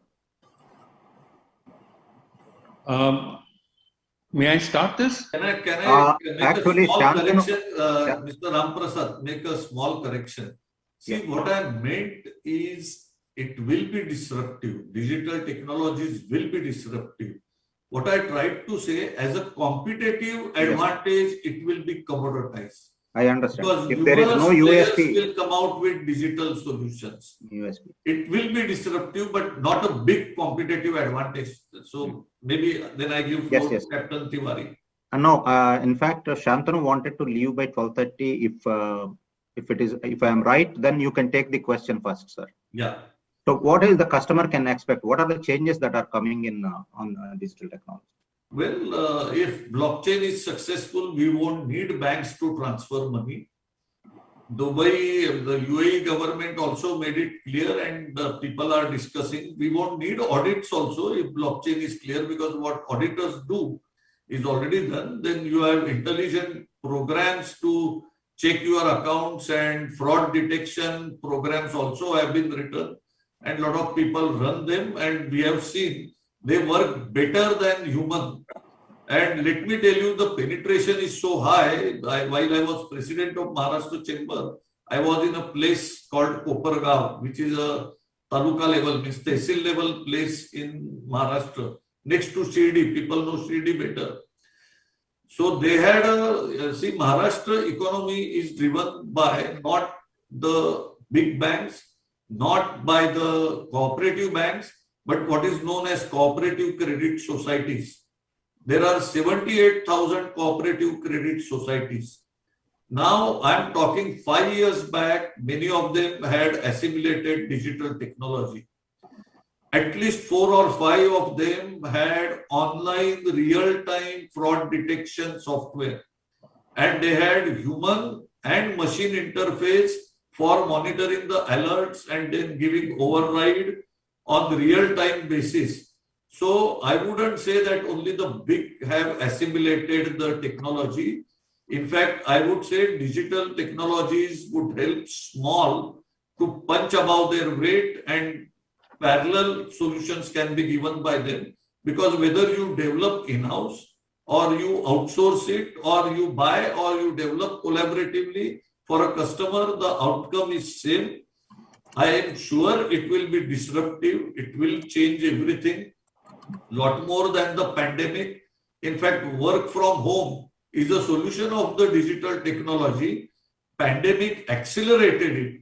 But I already had 3 people working from home like the way we do. Today I have 350 people working from home. There is a difference in number of people which got accelerated. And that transition will only increase, and the point in case is the webinar and the programs you as an event organizer are doing. Whether we will have physical events in future, we will have physical events in future.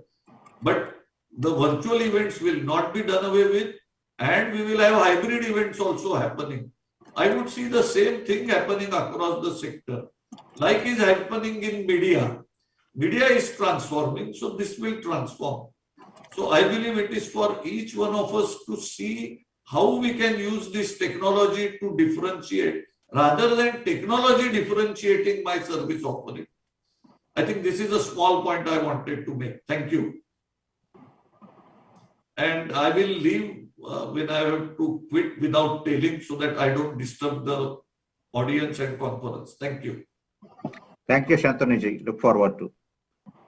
I would like to invite Suresh next, because he also has a commitment involved. So thank you. On digital, what are we doing on behalf of customers? I think building on what Shantanu said, and then what we talked about earlier, march of technology, expectations. At some point in time, some of the things that we are talking about as innovations now could end up being hygiene factors. That's what perhaps Shantanu alluded to earlier when he said that there is the risk of some of these things getting commoditized, and I fully agree with you.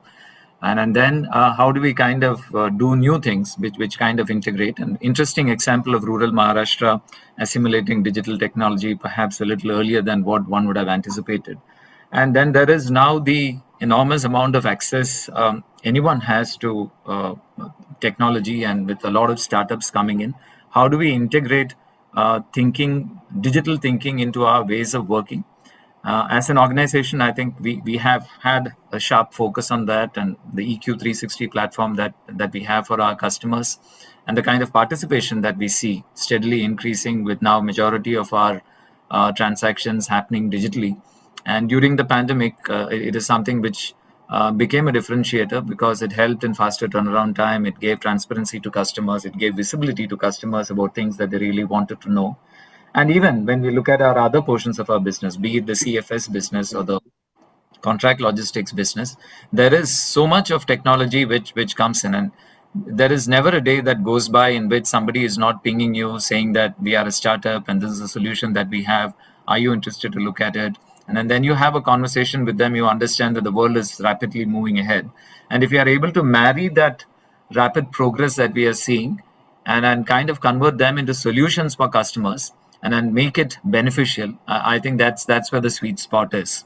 And like blockchain, any of these things which can come in will override some of the existing practices and processes. The earlier we adopt them in a smarter manner, keeping an eye absolutely on remaining cyber secure, that's also something which is very important in this march of technology. I think there is a lot of work to be done. And then we have initiated this. And then this is an area where we see collaboration possibilities are immense.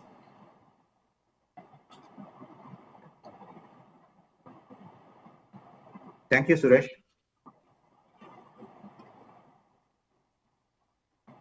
Jishan next, so that I can give the last word to Deepak. Okay. I think very good points made by both Mr. Shantanu and Mr. Suresh. I think, one thing that, we can mention is that when we look at digital, then most of us are in the B2B space, and in the B2B space has actually moved a lot slower when it comes to adopting digital than the B2C community. So, for example, what each of us experience on a day-to-day basis, whether you are ordering food or whether you are booking an airline, you actually don't get those experiences in the same way in actually operating in your offices, right, and dealing with your suppliers. And more, I think there is an expectation that from everyone, from customers, from individuals, that I should actually get the same B2C experience that I get when I actually interact with service providers when I actually do B2B, and that's exactly what is driving the demand for digital, digital solutions. Give it, whether it is on the mobile or one touch, etc. And this is here to continue. It is also the right move. And as B2B providers, we also have the benefit, of learning from some of the early adopters in the B2C space, who actually build these kind of platforms like the Amazons or the Zomatos, who actually done these things, at scale, and have built these solutions. So what, as a customer, you can expect is more and more from B2B providers what you're getting from B2C, if I had to put it like that. And like Mr. Shantanu also put it, a lot of these are actually hygiene. I think something that, we used to, for example, say, okay, I give you full tracking.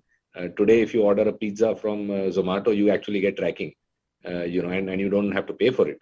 So that's basically where we are going. And that's what I think what he meant by commoditization as well. So as a customer, you can expect more and more better solutions. You can expect better insights, better data quality, better collaboration within the ecosystem, so that things are connected and data flows between different channels better, and that will add to your efficiency in terms of knowing where your cargo is, in terms of planning better, in terms of doing better forecasting, in terms of meeting your customers' needs better. That's what I would say is where we are going. Thank you, Jishan. Captain Tiwari. Yeah, thank you very much. And this has been a learning curve for me as far as digitization is concerned, and thanks to my colleagues on the panel. As far as I'm concerned, and as far as the shipping lines are concerned, what are we trying to achieve? We are trying to achieve ordering a dosa. I don't want to use the word pizza. We're an Italian company. So I'll use the word dosa. Ordering a dosa, actually doing your shipments would be as easy as actually ordering a dosa and having it delivered to your doorstep. This is the type of digitization that the shipping industry is moving towards. But the difference is that the dosa comes from a perimeter of, say, 10 to 20 kilometers. Here we're talking about thousands and thousands of kilometers and cross-border issues. So we're looking at government transaction, intergovernment transaction, government authorities transactions to be actually brought in on a platform that can digitize that to give this experience to our respective exporters and importers. And this is where the digitization of the shipping lines is actually working towards. Whether through blockchain or whether through a similar codified, securitized platform is something that each line or each organization will choose. But at the end of the day, it will bring not only the commercial aspects onto the platform, digitization will bring the governments onto the same platform, will bring customs onto the same platform. And it's all moving in that direction. Not only the customs, I'm just using one authority. We've got 10 other authorities at a port where the clearances are probably given. It's like immigration, the health and various port clearances and the works. So at the end of the day, digitization will only make things simpler, will cut down procedure, and will create an experience for the customer which is already there to experience for the local delivery systems. And digitization has been, the impetus for digitization has actually been given by the COVID issue. This is what we have learned. And this is what everybody is working towards. That from your home or from your comfort zone, you can actually export your goods. And every vendor that you have in the system or every person you have in the system does their job. But your experience is digitized. So I'm not talking about manual, vis-a-vis automatic. I'm talking about digitization. So the experience of digitization should be the maximum. And that is what shipping lines are actually working for. And you will see it, that over the coming years, one year or so, you will see that majority of the shipping lines will actually move to this digitization. So, Captain, which means that you need to bring a lot of business partners across the value chain to bring on board. So, is that happening? Yes, there is a council for digitization, which has already been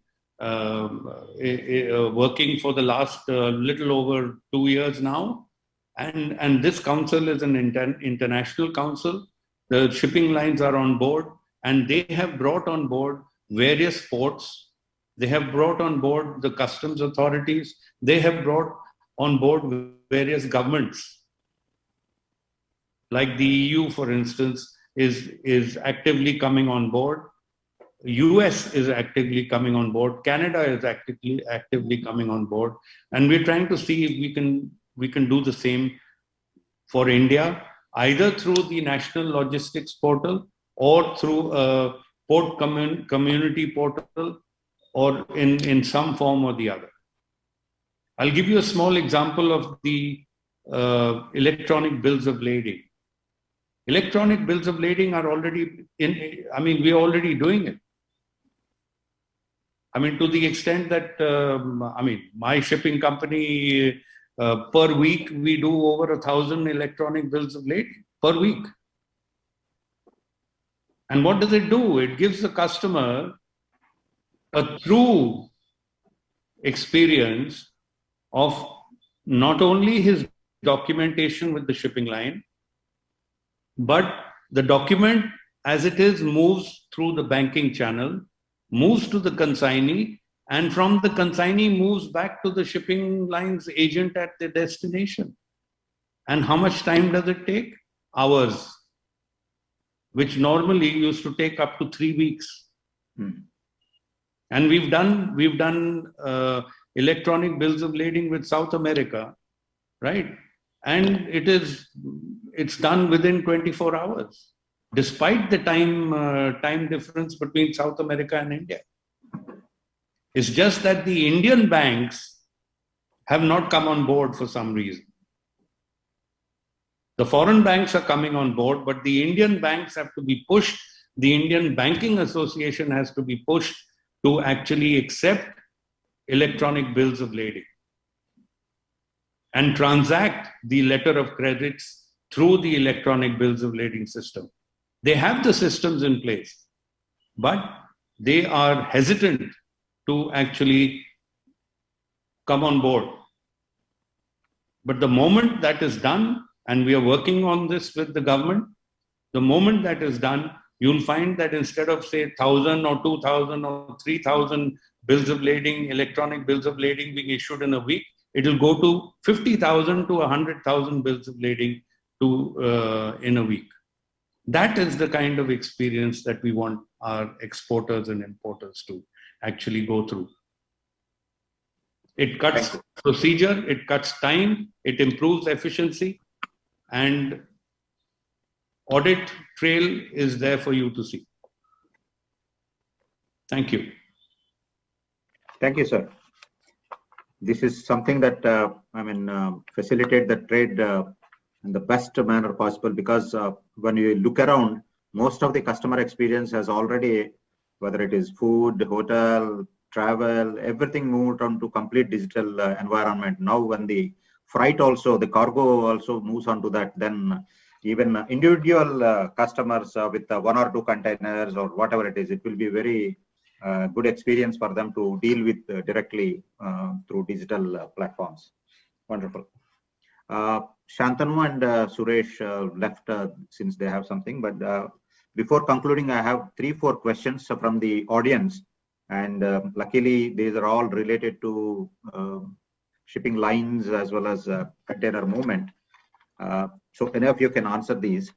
One question from Deepak Raut is, now the shipping lines are only accepting spot bookings for exports. When this is becoming expensive, when can we expect normal bookings?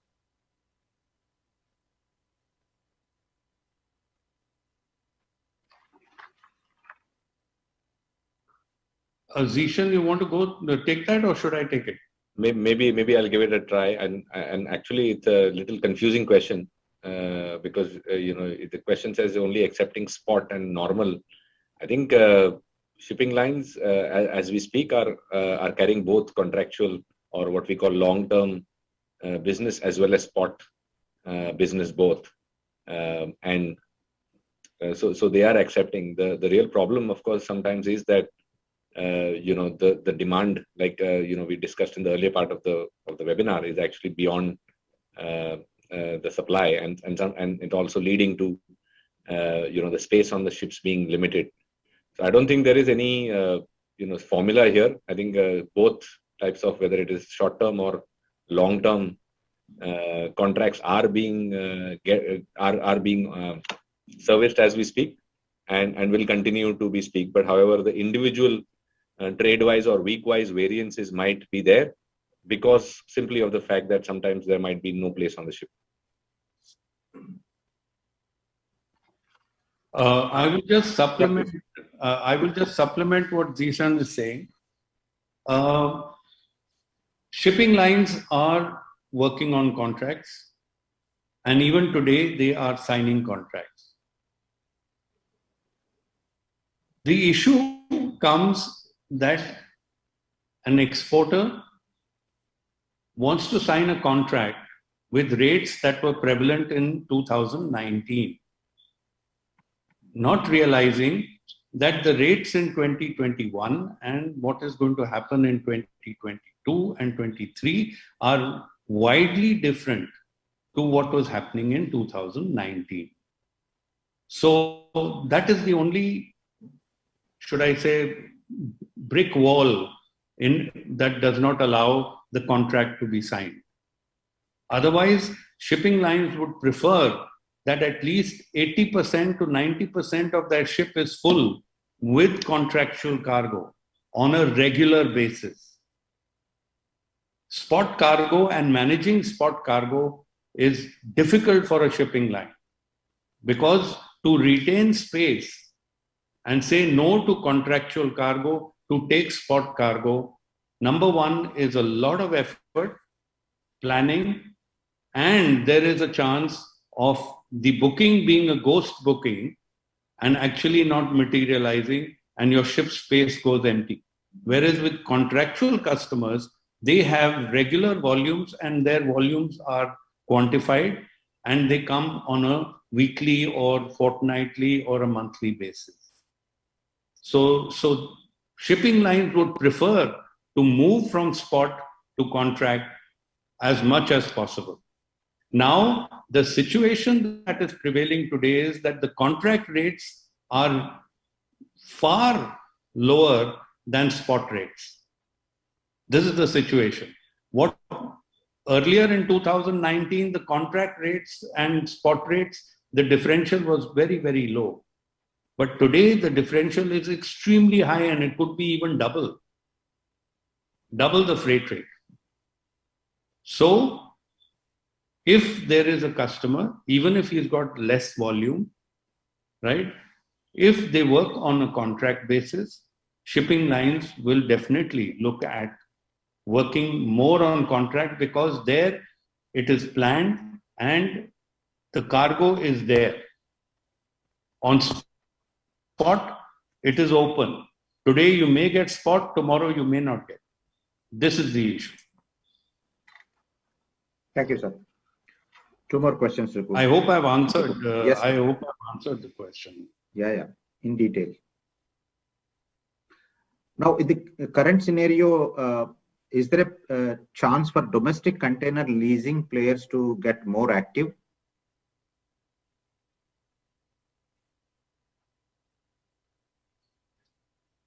Domestic containers, leasing. Container leasing. Yeah, but that will be used within India, or are we talking about cross-border? I did not understand that. See, if we have domestic movement of cargo in containers, is actually increasing. Means containerization of domestic cargo is actually increasing. Concor has actually been spearheading this for a number of years now. And other than Concor, there are a number of players, domestic players, who actually do domestic transportation in containers. And these containers are of all sizes and need not be of the ISO standards for international trade. So it can be actually containers suited to a particular commodity, to a particular customer. So yes, there is a big space for that. Thank you. Kumud Gupta wants to know, now JNPT consistently losing volumes year on year. So what would be the scenario a few years down the lane? Well, the JNPT has already put out, has started their process and invited expressions of interest, and have started the process of tendering the JNP container terminal. So it will be privatized, and we expect the productivity to improve. See, it's a question of the terminal being, the choice of terminal by the shipping line depends on the draft, the productivity and turnaround of the vessel. So, I mean, JNPT has the draft. It's a question of productivity, and once productivity is met, that terminal will do well. It'll get more customers, because there are a lot of customers who are on the sidelines waiting for a berth in Nhava Sheva. Thank you, sir. That's all I have for the panel discussion. Thank you very much for joining the first session of 8th edition of Containers India. Captain Deepak Tiwari, with all your experience and insights, a lot of insights you have provided in some of the challenges that the trade is going through, and some of the futuristic trends that would be coming in. And Jishan as well gave insights into the customer experience. And Shantanu and Suresh provided their insights as service providers. I hope this session is interesting for our participants who have logged in for this. So I would like to end this panel discussion by thanking all my panelists and participants. We will reconnect again at 2 o'clock. Though this is a virtual session, the lunch break has to be provided. The only constraint is I cannot offer lunch to being a host. I cannot offer lunch to the participants or panelists. So I look forward to all the participants to reconnect again at 2 o'clock. We have another interesting discussion with another set of experts coming in. Thank you very much. Thank you. Thank you. Namaste.